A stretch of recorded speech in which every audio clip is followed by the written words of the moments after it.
السلام عليكم ورحمة الله وبركاته. بسم الله الرحمن الرحيم. الیسع علیه السلام. الیسع ابن عدی پسر عمک الیاس علیه السلام است و این هم پیغمبری بزرگ بود. اعوذ بالله من الشیطان الرجیم. و اسماعیل و الیسع و یونس و لوطا و کلا فضلنا علی العالمین. و اسماعیل و الیسع و یونس و لوط را هدایت کردیم و همه را بر جهانیان برتری دادیم. قصه الیسع علیه السلام با تفسیر ذکر نشده است، یعنی در قرآن و یا در احادیث رسول الله صلی الله علیه و سلم و یا از صحابگان قصه در مورد الیسع علیه السلام ذکر نشده است. بعد از وفات الیسع علیه السلام بنی اسرائیل باز گمراه شدند. از همه گناه بزرگشان کشتن پیغمبران بود. الله متعال به بنی اسرائیل پیغمبران زیادی را میفرستاد و آنها پیغمبران را به قتل میرساندند، حتی که در یک روز 3 پیغمبر را کشتند.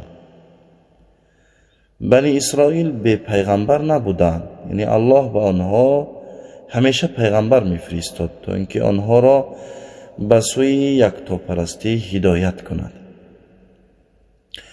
و از جهتی که دین از ملک جدا شده بود، پادشاهان ظالمی که در بینشان زندگی میکردند پیغمبران را به قتل میرساندند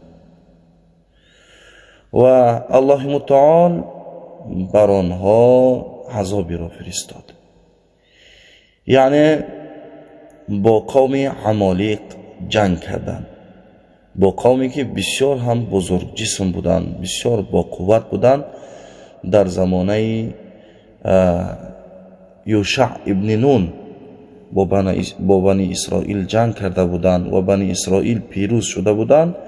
باری دیگر همان قوم عمالقی که بنی اسرائیل بر آنها پیروز شدند باری دیگر برای جنگ آمدند و در این بار با بنی اسرائیل جنگ کردند و بنی اسرائیل شکست یافتند و تابوت را از بنی اسرائیل گرفتند.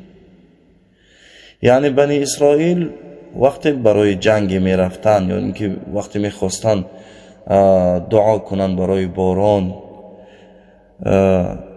و یا سفر می کردن، با خود صندوقی را می گرفتن. در آن صندوق لباس های حضرت موسی، تورات، چوب حضرت موسی، لباس های حضرت هارون و دیگر چیزهای پیغمبران خود را محفوظ داشته بودند.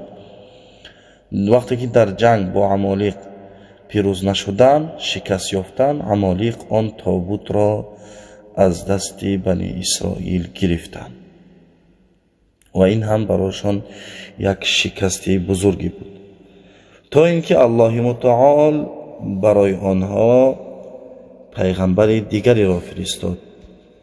شموئیل علیه السلام بود. شموئیل علیه السلام آنها را دعوت میکرد، آنها را جمع میکرد.